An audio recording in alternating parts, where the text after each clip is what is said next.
Mit navn er Morten. For 11 år siden valgte jeg Rødovre til som mit hjem. Siden har jeg været dybt engageret i byen og lokalsamfundet. Derfor bliver jeg din mest lokale ejendomsmægler. Hele min hverdag er i Rødovre. Det er min by. Som lokal mægler er det vigtigt at opbygge gode relationer og vedligeholde dem. William, hvorfor kan du godt lide at bo i Rødovre? Fordi at jeg har en god skole, og jeg har nogle gode venner til at spille fodbold med. Erfaring? Det har vi også.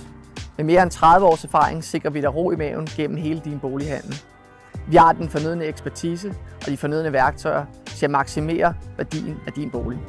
Når du vælger Realmæglerne Hallberg Rødovre, vælger du ikke en mægler, der bare arbejder her, men også er en del af det lokale fællesskab. Realmæglerne Hallberg, din lokale ejendomsmægler i Rødovre.